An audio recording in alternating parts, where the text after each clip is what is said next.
Introducing the Group Free.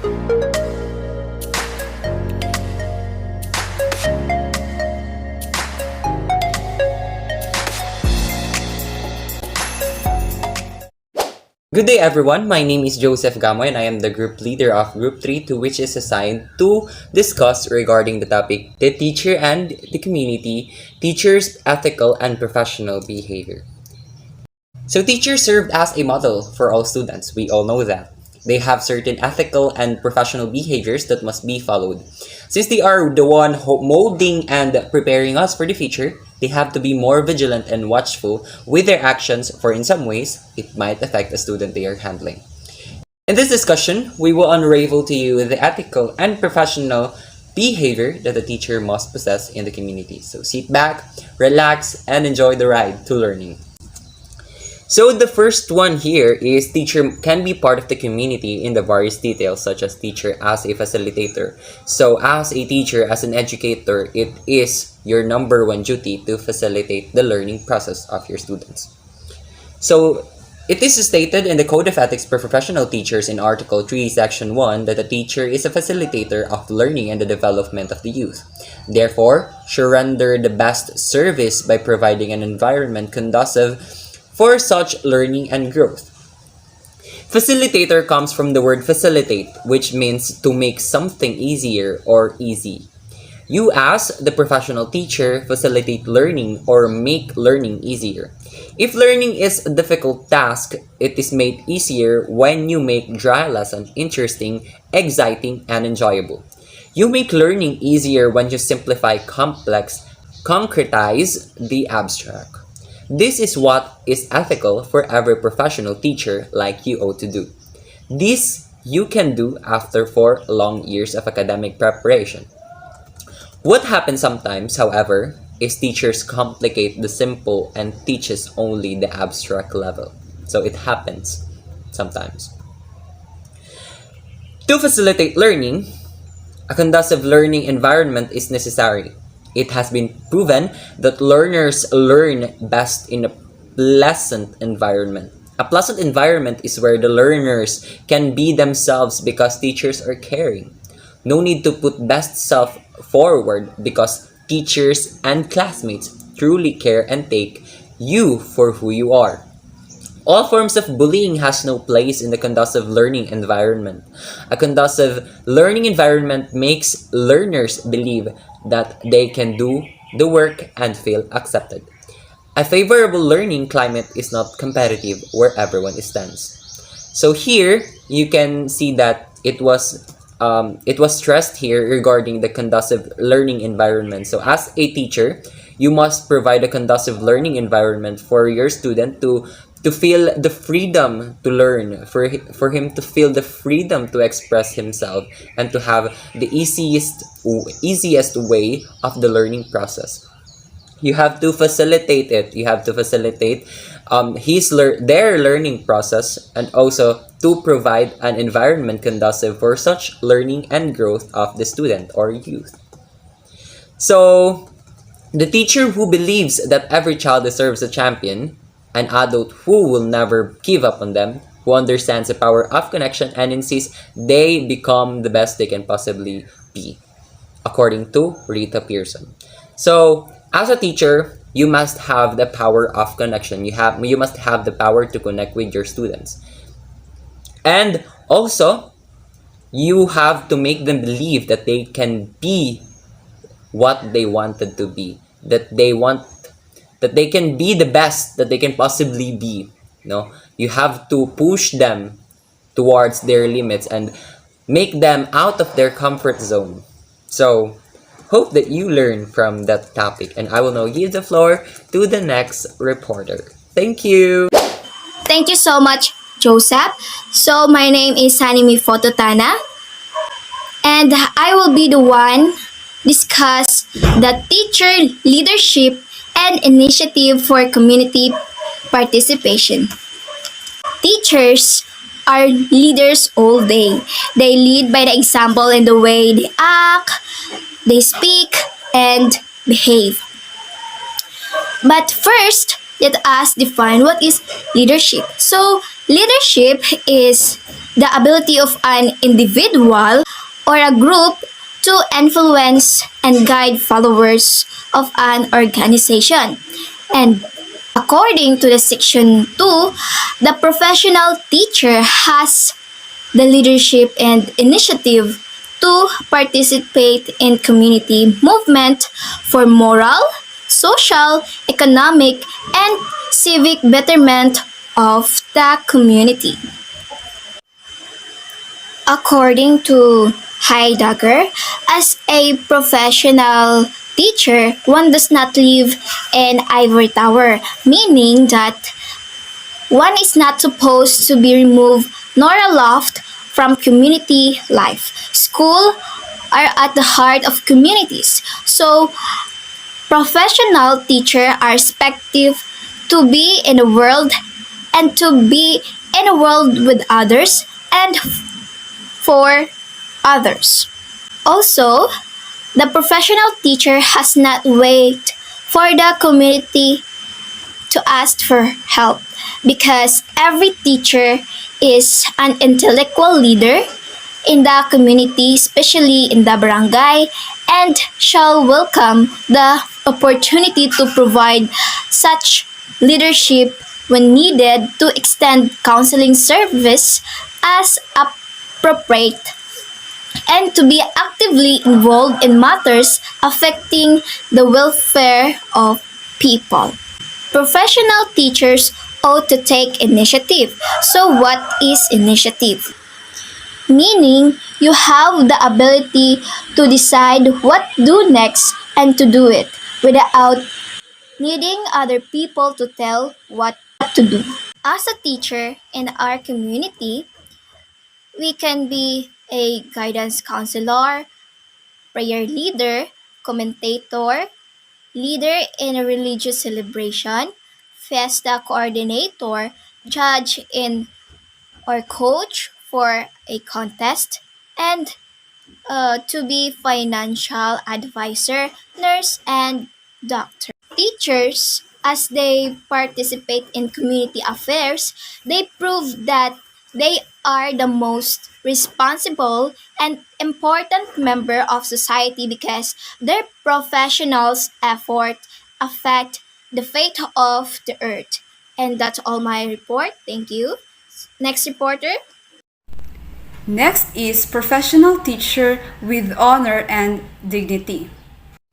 Section 3 states that every teacher shall merit reasonable social recognition, for which purpose he shall behave with honor and dignity at all times, and refrain from such activities as gambling, smoking, drunkenness, and other excesses, much less illicit relations. So it means that when you become teachers, you will be considered to be models of good behavior. You will be considered as epitome of values. And how could you be such if you engage yourself to activities like excessive gambling, excessive smoking, and excessive drunkenness? You have to make sure that at all times you are dignified, you are honorable, and you are worthy to be imitated. You are worthy to considered models by the students, because whether you like it or not, especially when you are in the basic education, the kids would look up to you and would consider you models that they could imitate, and that they would think that whatever you do is correct and right because you are a teacher. And now we're going to talk about teachers' attitude toward local custom and traditions.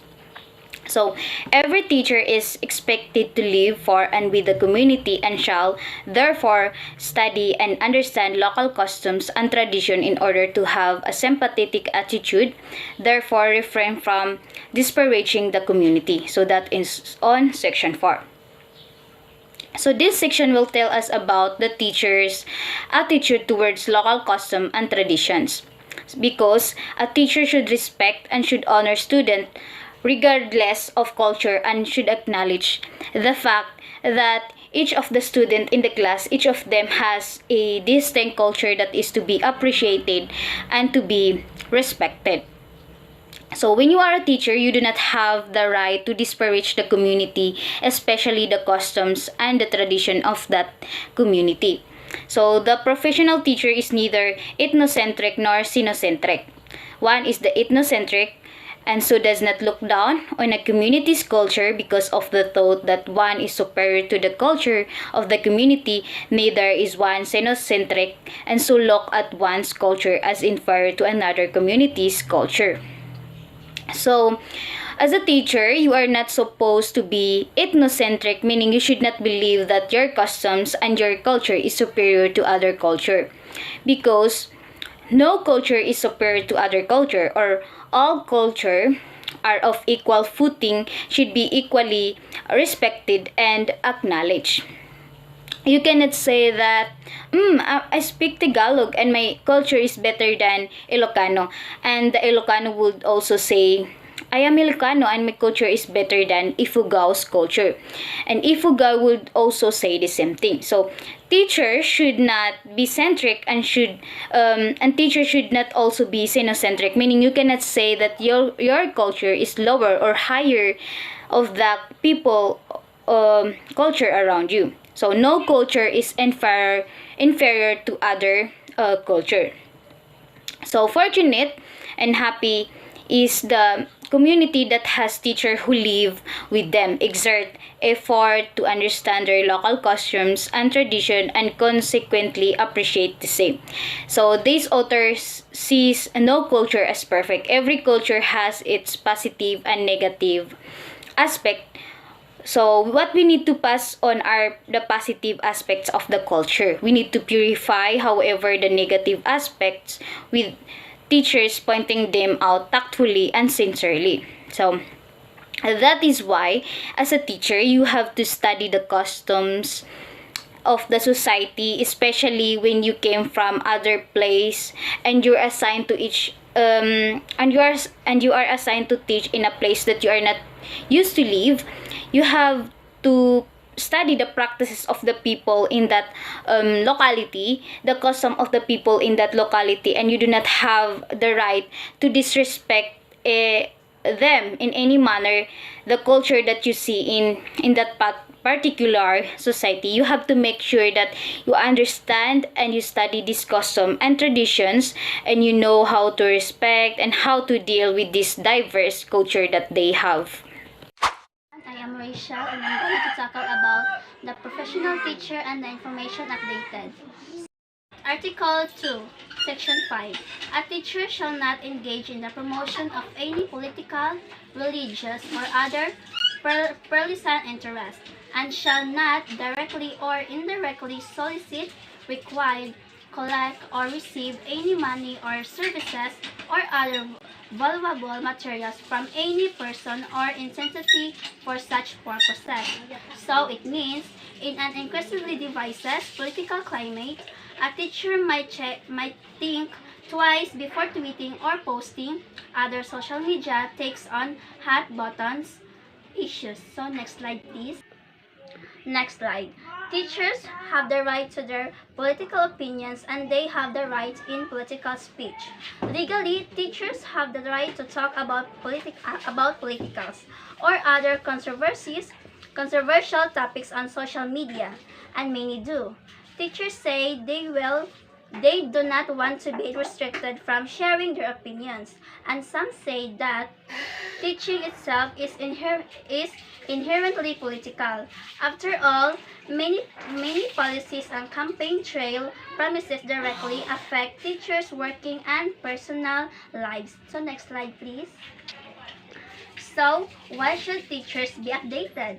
It creates awareness about new issues in the field of education. Teachers should be updated as it ultimately helps in enhancing the creativity of teachers as they learn different and innovative methods of teaching through the curriculum. So next slide please. Next, why do teachers need to be updated? Teachers update the teaching ideas by introducing the teaching and learning. Teachers need to refresh their knowledge as the world is moving towards technological advancement. So it means Teachers need to refresh their knowledge as the passing time, which leads to the discovery as well as the invention of new aspects. And the field of education, these changes and updating bring in more efficient skills and self-development ideas, using time and resources effectively, and hence help us understand better way to be updated. So next slide please. So last slide. How can teachers be updated? The teachers can be updated through attending conferences, attending workshops, attending webinars, attending seminars, and symposiums with a view of enlightening teachers on latest development in the field of education. It helps them update with latest concepts that are required for professional development. So that's all ends my report. Thank you everyone for listening. Good morning everyone, my name is Nino Jo Marie L. Gabriel and I am going to tackle about the Parents Teachers Association. So the Parents and Teachers Association or PTA is placed in every school. Some private schools call it Homeschool Association or Family Advisory Council, and it is for internal stakeholders only. A PTA is an association of teachers and parents with children who are enrolled in a school. It is a forum of discussion on school problems and how they can be solved. As we all know, every school has a Parents and Teachers Association, or also known as PTA for some personal reasons and information. It is also referred to as Homeschool Association or Family Advisory Council in some private schools, and only stakeholders are allowed to participate on it. In short, a Parents and Teachers Association or PTA is a group of instructors and parents who have children in a specific school. It is where you can start a discussion about school issues and how to solve them. It includes legal guardians of the students, administrative staffs, and also teachers. Its main objective is to foster greater participation of the guardians or parents in decision-making at the school level.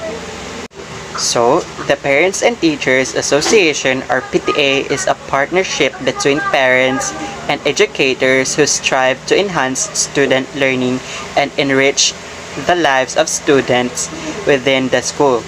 It is also a forum for parents to obtain knowledge and voice their opinions about what is happening in their school. So good day everyone, I'm here to discuss about School Governing Council or SGC. So what is school governance? School governance refers to the authority of education stakeholders to jointly make decisions direct towards the continuous improvement of learning and promotion of children's welfare in school. So it's a system which operates under the principle that education which is focused on the holistic development of school children is a shared responsibility and a shared accountability among school stakeholders. So next is a basic concept. First is shared leadership. It can be viewed as leadership as partnership where internal and external school stakeholders who are guided by a shared vision.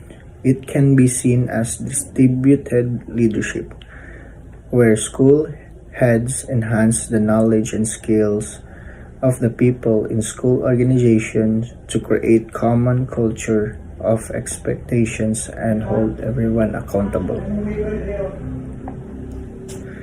It can also take place by developing a community of leaders where school heads openly articulate the goals, share decision-making authority with the school stakeholders.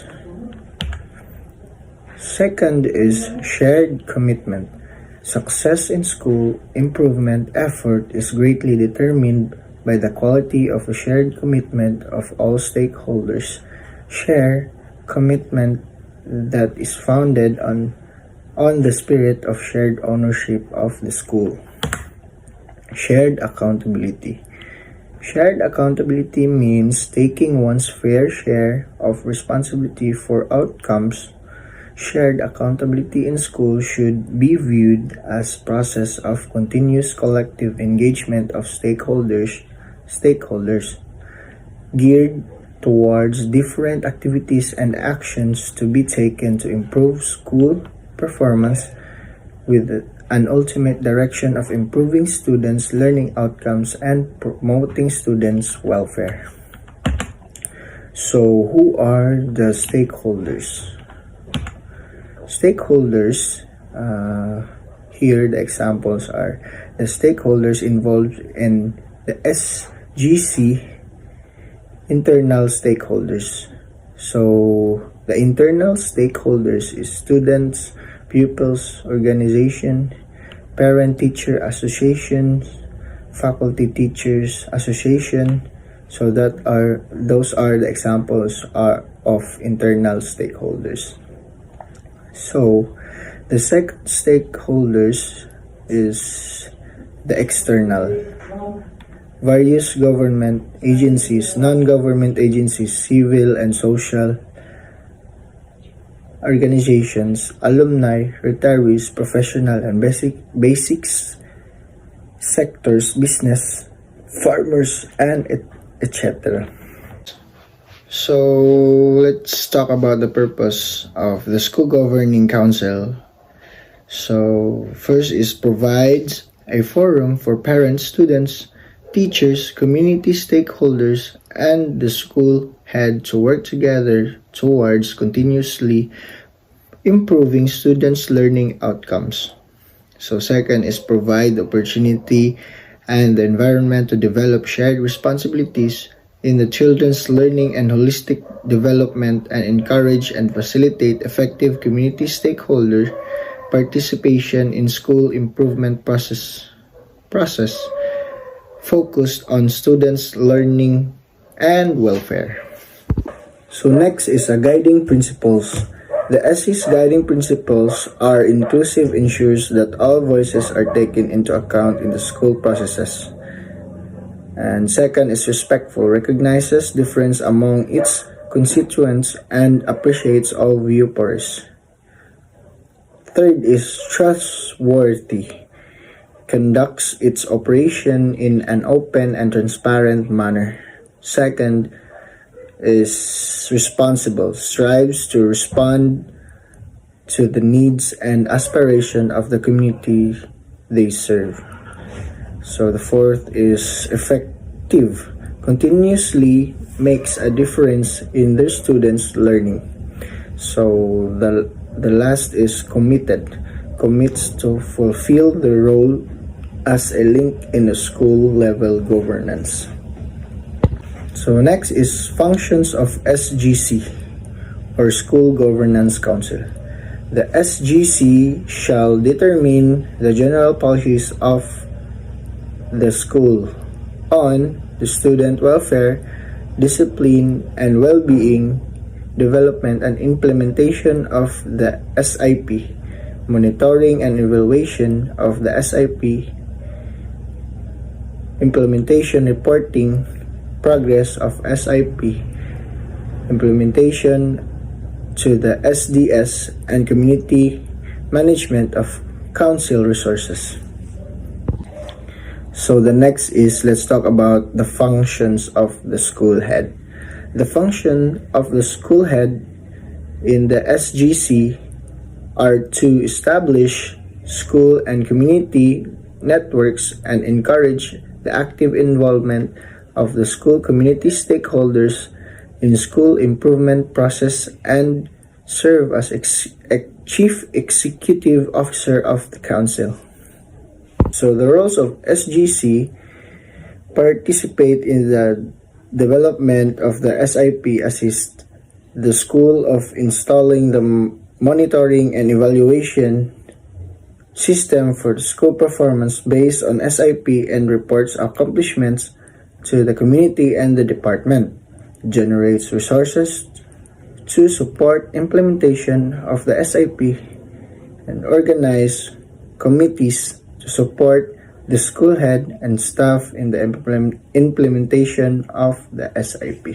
So the next is office holders of the SGC. So the office holders of the SGC is, the first is executive officer or the school head. Second is the chairperson. The third is the vice chairperson. And the fourth is secretary.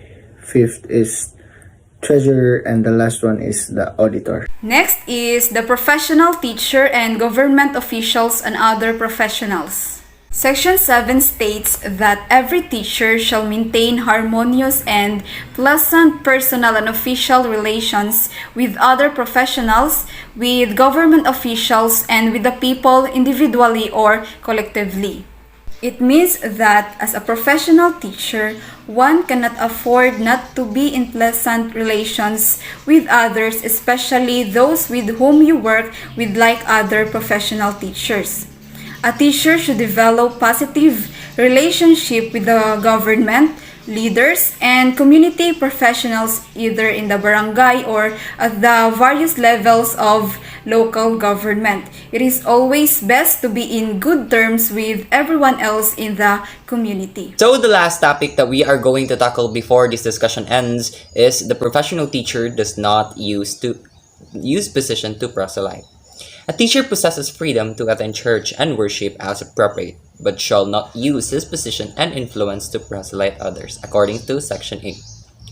To be in a position means to have power or influence for a purpose. Example is for you to use that position to perform your job as a professional teacher. It is highly unprofessional for a teacher like you to use your position of influence to proselyte. Besides, freedom of religion is guaranteed by the 1987 Philippine Constitution that first stated, no law shall be made respecting an establishment of religion or prohibiting the free exercise thereof. The free exercise and employment of religious profession and worship without discrimination or preference shall forever be allowed. As a professional teacher, it is so unprofessional for you to proselyte others, to navigate others' ideology when it comes to religion. So as a professional teacher, you are strictly prohibited to use your position to proselyte. So that would be all. I hope you enjoy our topic, our discussion, and hope you learn something from it. And we thank you for listening. We thank you for lending your ears to us. And we hope that you will have a great day. That would be all. Thank you.